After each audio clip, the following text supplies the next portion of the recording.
Greetings, book lovers everywhere. I'm E-Train and welcome to E-Train Talks. And here on E-Train Talks, we try to shine a light on all things books in the hopes of inspiring others to discover all the amazingness that reading can bring. And today's guest just so happens to be a master of writing for both age groups that I typically talk about, middle graders and young adults. He's a man of many talents, from being an award-winning filmmaker to hip-hop artist to educator and a rising star in the book world.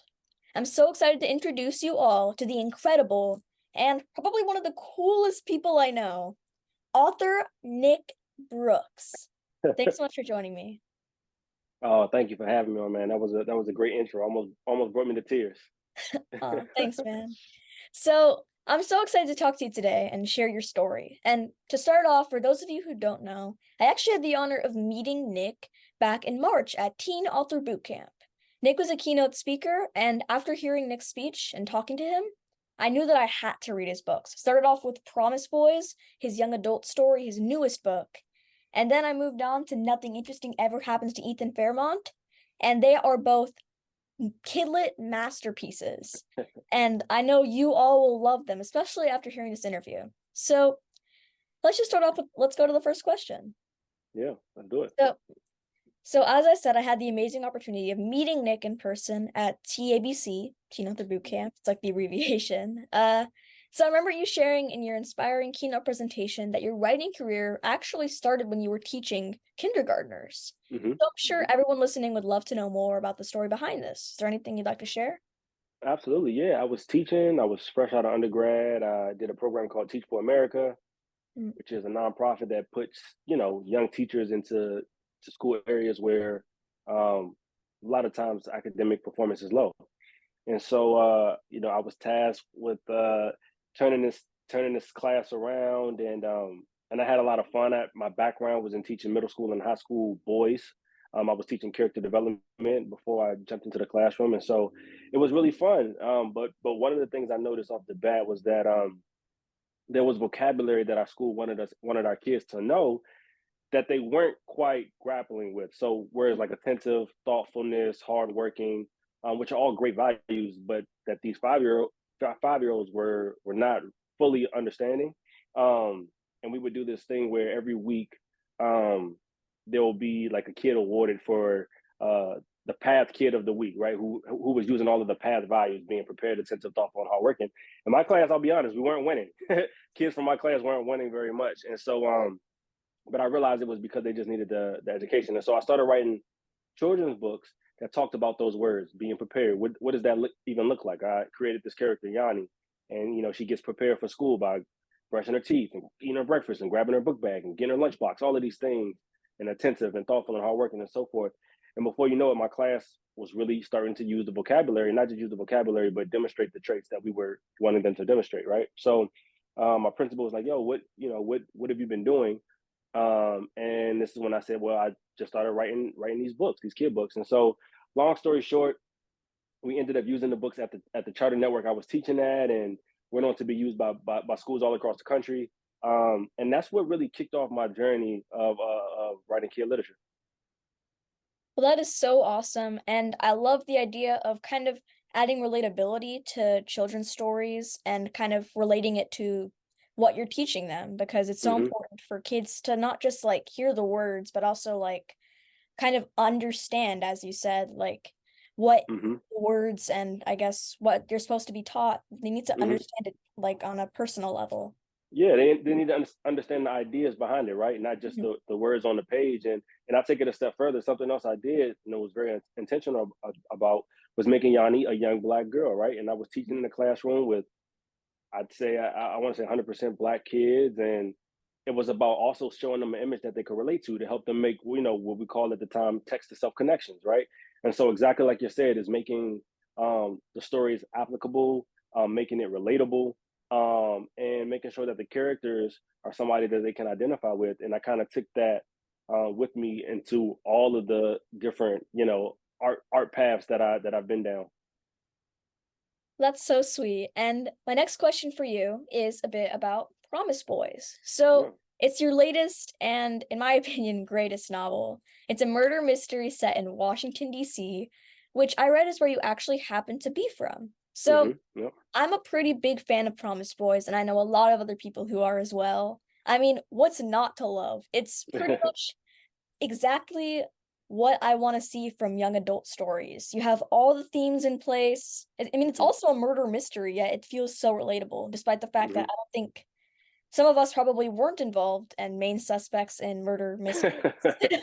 Yeah, But, yeah. yeah, so my question for you is, well, what so actually, I just wanna so Yeah. in school, we were told to, like, choose a book to write, like, journal entries to, and so I chose Promise Boys, and Oh, man.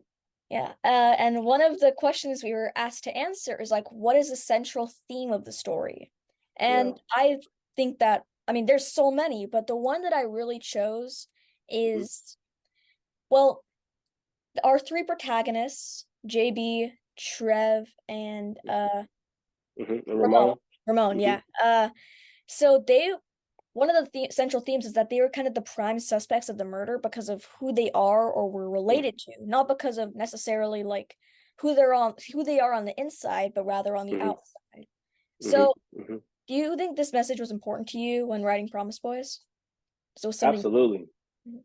Oh, yeah, absolutely. I mean, again, so, before I started teaching, like I said, in the classroom, when I was working with boys who a lot of them are, reminded me of Trey, JB, and Ramon. I was working with boys in schools who were judged, on, the neighborhood that they came from, or the clothes that they wore, or the way that they communicated to each other. They were judged on all of these different things, and not necessarily, the content of the character, as Mhm. Dr. Martin Luther King would say. And so, that was something that I wanted to talk about and to share. Being a black man and somebody who grew up as a black boy in America, you see times and time again where black boys are in often cases destroyed. You look at a Trayvon Martin, or you look at a Tamir Rice. Kids who Mike Brown, kids who are kind of cut down before their prime, simply because they are black boys, and so because of Mhm. that, they are seen as threatening or imposing or a villain, or a criminal. All of these different words. When they see us is another great example, which is about the Central Park Five, now the exonerated five. So it definitely was a theme I wanted to touch on. It was something I felt was like super relatable, something that's really prevalent in like the zeitgeist in the culture right now, and yeah, just wanted to make sure that that theme was felt, and it sounds like it was received, so that's good to hear. What inspired you to write Promise Boys? Was there like an event that happened to you in your life or something that you read about Mm-hmm. that kind of sparked the premise? Not in particular. It was actually a conversation I had with my book partner, Kate Creative. They are the ones who they had read a mystery script that I did, and we kind of talked. They knew my background. I told them I was a teacher. I worked at this really high performing charter school and all these different things. And they actually suggested, hey, like a murder mystery set in a school is the type of thing that you sound like you're suited to write. Is that something you'd be open to giving a crack at?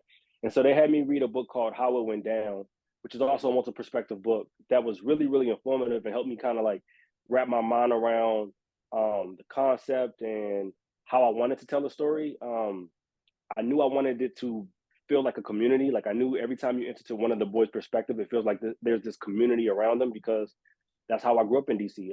A lot of how we identify growing up in DC is by our community, the neighborhood that we come from. So I wanted every boy to have like a distinct neighborhood that they came from. And so, yeah, I read How It Went Down, which is I think was really informative and really inspirational. I'm blanking on the author at this moment, so forgive me. And then, of course, my real life experiences, the experiences I had teaching, were all huge inspirations. Not even just my experience teaching, but also my experience as a student. I think there's actually probably more things pulled from the book from my experience as a student than the school that I taught at. The school that I taught at had that blue line, right? So that's one of the things that I kind of took and dramatized it a little bit for the book. But yeah, my time as spent as a teacher were all things that really inspired, like the nuances in the characters, the nuances in each boy's story, and really just like the school and the school that the organism is, because the school is kind of a character of its own. And all my experiences, whether, like I said, as a student or as a teacher, are things that inspired that. Like I mentioned earlier, Nick's talents extend well beyond the written word. I mean, there's still technically the written word, but not necessarily kidlit. So Yeah. he has dabbled in a lot of fields, as I said. But let's talk a bit about your filmmaking. So Hmm. you craft brilliant indie films and short films Hmm. as well. And Hmm. I read that your short film Hoop Dreamin' earned Hmm. you the George Lucas Scholar Award, and you were a finalist in the Forbes 30 Under 30 Film Festival, as Hmm. well Hmm. as winning the James Bridges and Jack Larson Awards for writing and directing the short film B. You Hmm. clearly you've received a lot of accolades, and B even premiered at the American Black Film Festival. So, Hmm. Hmm. I mean, all that is pretty amazing to say the least. I just wanted to include a lot of the awards and the notability that your shows, your films Yeah. have received from Thank you. Thank you. to everybody. Just gonna let you know, everybody, how spectacular his work is. So, anyway, I'm curious to know what are the major similarities and differences, in your opinion, about like between writing books and writing films, Hmm. Hmm. script writing? Yeah. Yeah. Absolutely. I mean, the big the basic elements of the storytelling, I think, are the same, right? Like really strong setting, characters, plot, theme. All of these things are all essential to both. What I really love about prose is that I can dive into the character's mind in a way that I can't unless I was doing voiceover, right, for Yeah, screen, which I typically don't do actually. Um, but it's really hard to get into the character's head as clearly when you're writing for screen because it's limited. It's limited space. It's more visual. We want to see things. We're showing, not telling, which is the same thing that we're doing in books. But as far as the thought process behind the characters, I love like delving into that, why they're making these choices, and have them have the internal dialogue, so to speak. Um, and the thing about film, it moves really quick, so the pacing is really different. That's probably one thing I like about writing for screen, is that the pace is different. So the story is constantly like hurtling forward. And even though Promise Boys actually does that, typically, it's not that way, right? Where it's something that you're sitting with longer, you're letting it breathe. Whereas on the screen, particularly now, with all the, it's action flick after action flick or superhero flick after superhero flick, is like constant motion. So I think they both, have their, I want to say pros and cons. They just have their differences, and depending on the mood I'm in, kind of dictates which one I'm preferring to write at the moment. well, that's a great answer, and Yeah. I'm really excited to see any other films you might have in the works when they arrive out in the world. And Yeah, kind of absolutely. following up on my last question. So we talked a bit about your short film, Hoop Dreamin'. And Hmm. my question for you is, could you share the inspiration behind Hoop Dreamin' and basically what it's about? Absolutely, yeah. Who Dreaming is about a young man determined to make his dreams come true one summer, right? And this kid is in love with basketball, and he wants this hoop. That's all he really wants, and he works hard for it. He tries to get it, and he's let down because it's no longer available. And I don't want to spoil the end, but there's a turn at the end that hopefully is pretty satisfying.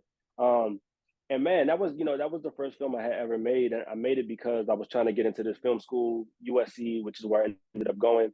They had this huge application process. You had to do a film and all of this different stuff. I had never made a film, but I knew I wanted to tell a story again with strong themes. One, and I wanted to tell a story that featured the young kid, the young man of color, the young black boy who was, again, I think I have an affinity for, because, well, just because I see myself in them, and then also just because of my experience. Again, I came up as a teacher, I was a football coach, I was a mentor, I did all of these things for my community, and so I always saw that I wanted to tell their perspective, because again, I see how they're treated a lot of the time, and so yeah, I made Who Dreaming, and it's really about making your dreams a reality, right? Like that's what those stories about. It's about hard work and how hard work can pay off.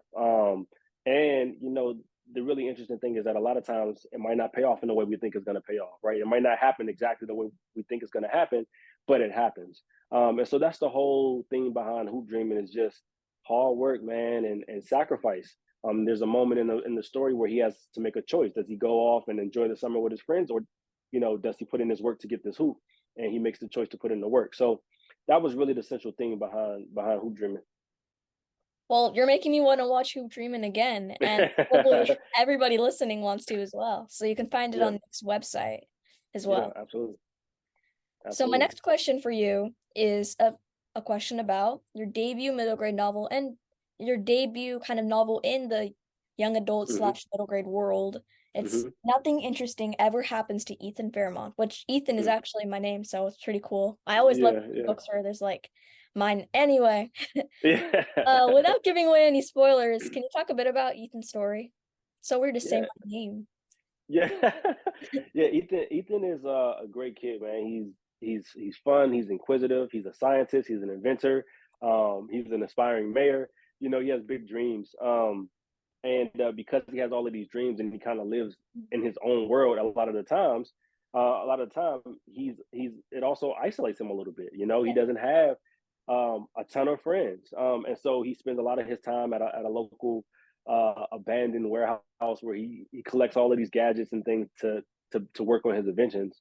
And it's there that he finds one day an extraterrestrial friend who has crash landed and is trying to get home. And over the course of the book, we learn that they're actually escaping the intergalactic war that's brewing and all of these really cool things. And Ethan, along with the friends that he does accumulate over the course of the series, they help his friend to get back home and many more things. Part two, too many interesting things that happen in Ethan Fairmont actually comes out this November. So, um, if you haven't had a chance to read Ethan yet, anybody watching, it's a great time to tap in because part two is coming in a few months. And another thing that I loved about Nothing Interesting Ever Happens to Ethan Fairmont, it's a long title. It's a bit of a mouthful, but it's a Yeah, great yeah, title. yeah. So you Ethan for added some, short. yeah, yeah. So you added some really important and powerful themes in Ethan's story, and you wrote them in a way that kids could relate to, because of course kids can, but also in a way that they can understand, like through writing, I guess. Hmm. So Hmm.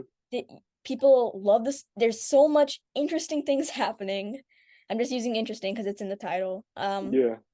But there's also like learning experiences, talking points, and Hmm. one that you included is bringing up the rules for interacting with the police. And Hmm. Ethan then learns this in the story, and it's really a Hmm. powerful teaching moment that you included. There's Hmm. also Hmm. themes of family, friendship. I know I'm droning on and on with this question, but No, it's fine. I'm just curious, is your protagonist Ethan anything like you or someone you know? Because it's kind of similar. It might be a similar answer to what you said with Promise Boys, but is Ethan Hmm. anything like you? Yeah, yeah. Ethan, I'd say a lot. Like as a growing up and still as an adult, like I'm very, very inquisitive. Always wanted to invent things, build things, break things apart, see how things work, see what made things tick. Um, you know, Ethan is like the version if I were Ethan's a way smarter version. You know what I mean? Like Yeah. I wish I was building robots and everything. That's pretty cool. But yeah, but certainly as far as that brain, I wish as a kid I had found an abandoned warehouse that I could have all to myself. Like that would have been so cool. Or find a friendly extraterrestrial friend.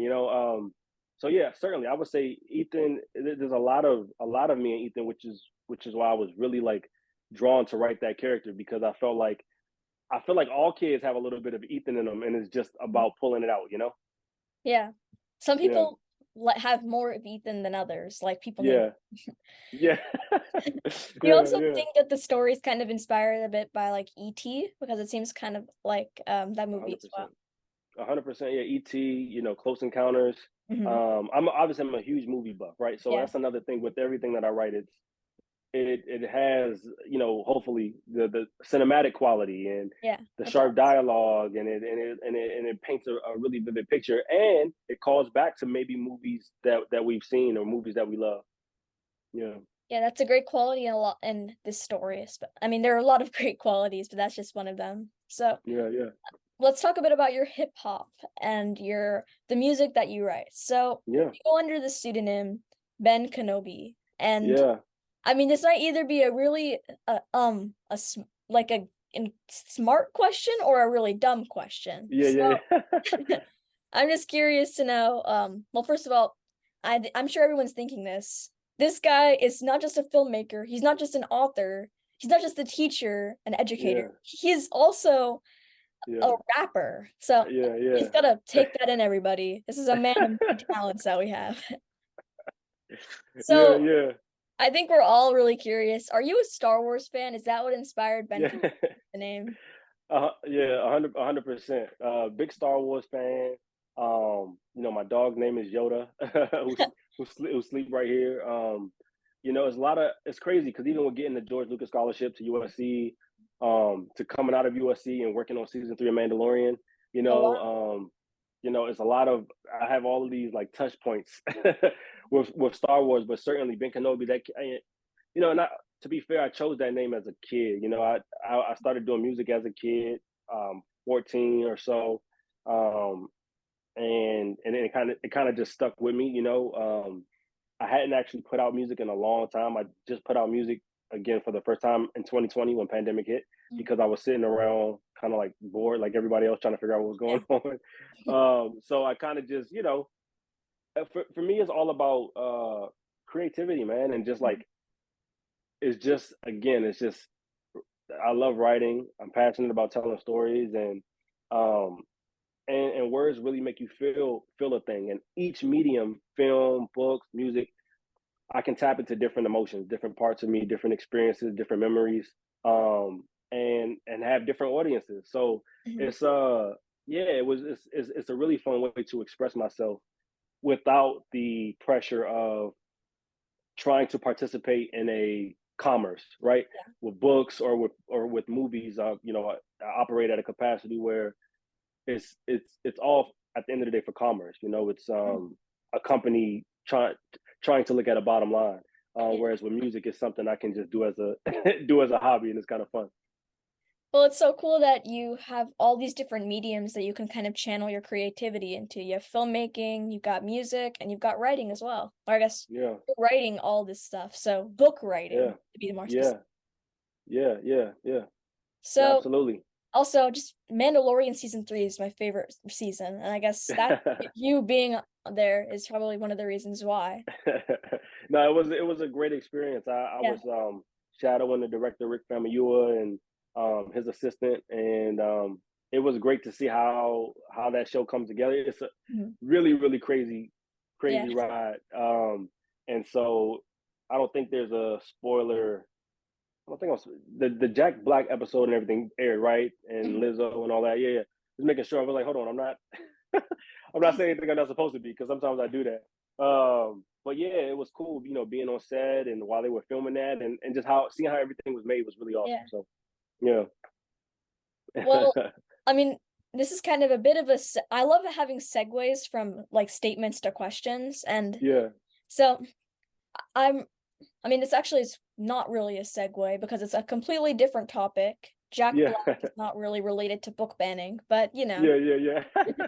So, an Yeah, yeah. extremely relevant topic that I find coming up more and more, especially with stories like yours and also LGBTQ plus, all these Mhm. different stories are just kind of, they're being banned, they're being Yep. censored, and it's so important to keep the conversation going to end book banning and Yeah. kind of also keep it in the mainstream so people need to know that this is still happening and happening at a Yeah. drastic amount. So, Yeah. first of all, have you dealt with censorship with any of your work? And what's your stance on book banning and how can we end it? Yeah. I haven't dealt with any censorship, surprisingly, and I think with this next book that I'm writing, the one that I'm working on now to hopefully have published. I think I might run into some problems with that, so we'll see. Um, I'm always down for a fight, man. Mhm. of course I stand with authors, and um, yeah, again, I'm down for a fight. I'm you know anti-establishment, I guess. I'm for the people, so Yeah. I think as far as stopping it, we really just have to we have to become extremely active politically Mhm. locally. You know what I mean? Like Yeah. I think you know I think a lot of times the way people view politics, like you're just commoner who's just, it's about the president election, and sometimes maybe you have like, you know, the election of the mayor of your city that you might be really tapped into. But I think we have to get really, really serious about our local governments. You know what I mean? And if we want to, I mean, the only way we can be able to end it is if we, is politically. And so we just have to remain vigilant. We have to remain active, and like you said, doing things like this to continue to spread the word and try to fight the good cause. Absolutely. That's such a great answer. And Yeah. I think another thing that we can discuss, as you are a writer in the filmmaking industry, is the WGA strike currently. Hmm. Hmm. So, what Hmm. are you currently a part of the strike, and what's your opinion on it, and how can we kind of spread the word about that as well?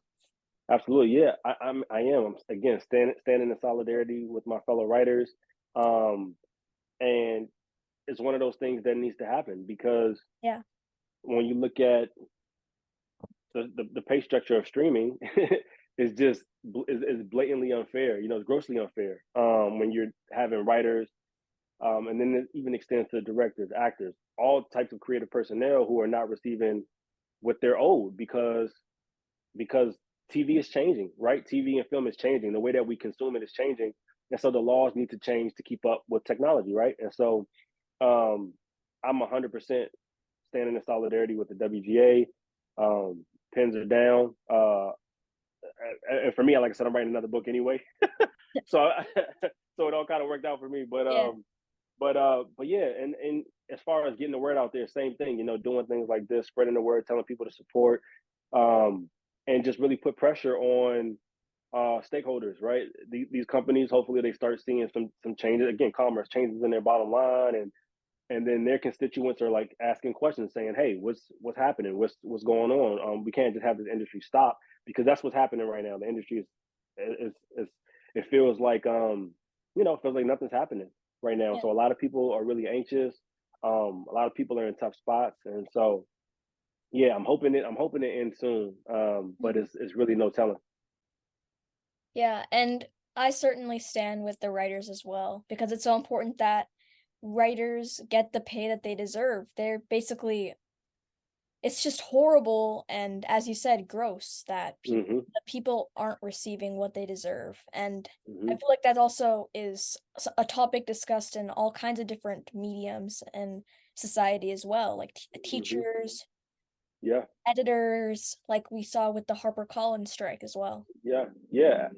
People are we have a lot of different things happening, and then like with inflation and housing crisis and student loan debt, right? Like all of Yeah, these different things that are putting these additional pressures on citizens, and so they're turning and looking at this top down kind of economy that we have and saying, hey, we like what's happening here. So now we're starting to see this, right? We're starting to see these breaks in all of these different parts across, like you said, all different industries, all different job titles, all different occupations, all different career paths. Like everywhere, people are feeling it because there's all of these pressures that are happening, and so something's got to give. And so yeah, man, with this next book that I'm writing, I'm hoping to talk a little bit about like labor unions and some other cool things that I think kids need to start thinking about.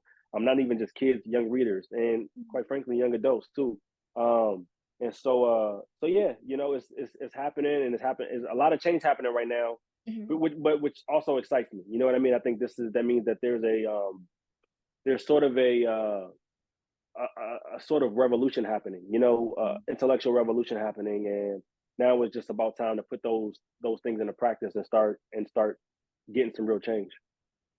That's such a great way to put it, an Yeah, intellectual revolution. Yeah. yeah, yeah. And I'm also this is a bit of a follow-up question to a previous question that I had. So we talked a bit about hoop dreaming. So Hmm. it is about basketball. So I'm Hmm. curious, are you a big NBA fan? Yeah, I am. I mean, I've always been a Lakers fan, to be honest, just because Kobe. I grew up watching Kobe, I'm and not so gonna throw up on yeah. national on Trend Talks. Oh, oh, like you're a great Yeah. guy, so I'm not gonna criticize that too much. Are you a Warriors fan? I'm a Kings fan. I'm in Kings fan. Sacramento. Okay. Yeah. Okay. Oh, that's right. That's right. Yeah, I didn't know if you were in Sacramento or the Bay. Um, Kings. Whew, yeah, that's whether it was the Kings or yeah, I think it was the Kings and the whole Tim Duncan era and all of that. It was Yeah, just that was always rough to watch. So you know, but like you said, we won't hold that against each other. yeah, yeah. Yeah. It's time for a rapid fire questions. No, there's no A in front of the rapid fire, just rapid fire questions. So, Gotcha. all right. So this answers will be maybe like a sentence or less, or I mean, I guess you could kind of Yeah, go. Well, okay. First of all, a movie you can yeah. watch over and over again. Hitch. All right. So cats or dogs? Dogs. All right.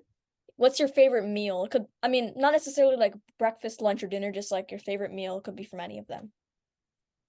I really like I like lamb chops. All right. And if you could choose one song to play every time you walk into a room, what song would you choose? Kind of like your Mm, theme song. yeah. It might be maybe Encore by Jay-Z. Oh yeah, it's a great one. All right. So, what's a superpower that you'd want? Yeah. Um I think a superpower. Maybe flying. That's a great one. All right. And then speaking of superpowers, who's your favorite superhero? Oh, that's a good one. I'm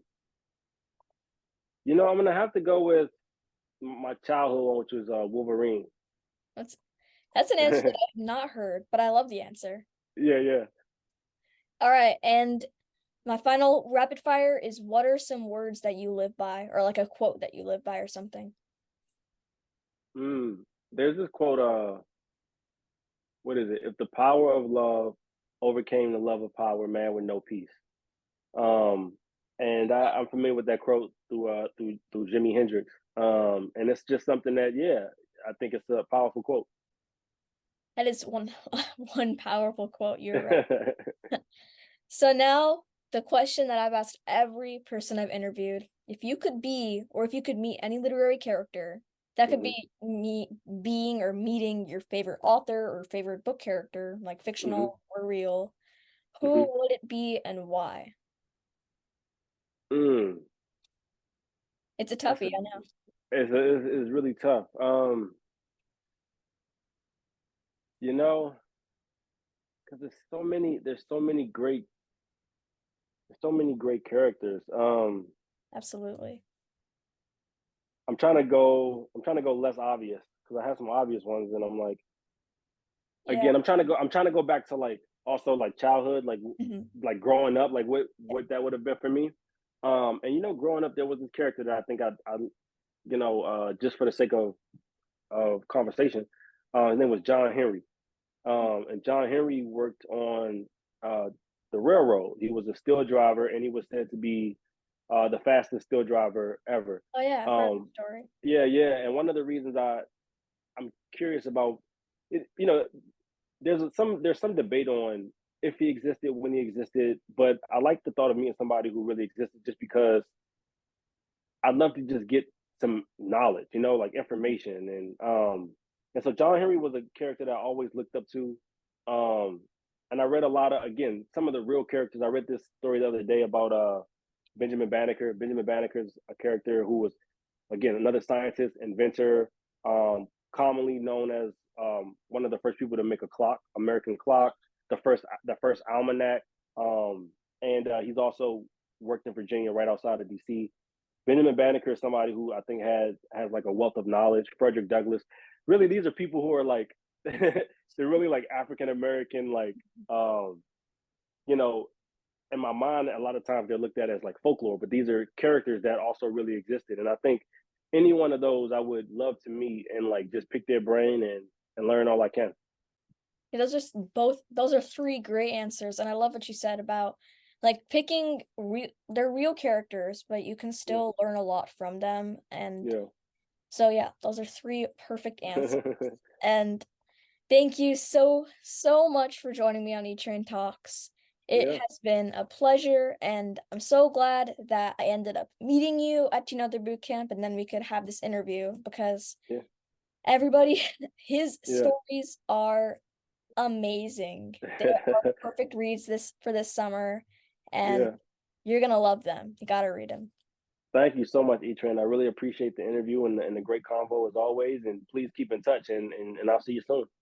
All right, and Yeah. Yeah. everybody, if you want to learn more about Nick, you can check out Hmm. his website, thenickbrooks.com, as well as on Yep. social media. He's on Instagram, Twitter, all those places. And Yep. on the real Nick Brooks on thenickbrooks.com, you can Hmm. find short films like Yep. Dreamin' Bee, and you can also learn more about all of his stories and order them wherever books Yeah. are sold. So yeah, thanks so Yeah. much for joining E Train Talks, Nick. I hope Yeah. you'll come back again. I hope we can stay in touch, and maybe one day I could persuade you not to be a Lakers fan. But no, I don't think that's anything I could really fix. Yeah, Oh and man. yeah, Yeah. yeah. Thank you. Stay Thank safe, you. keep reading, and I'll see y'all in the next one. Thank Bye. you, E-Train. Yeah. Peace.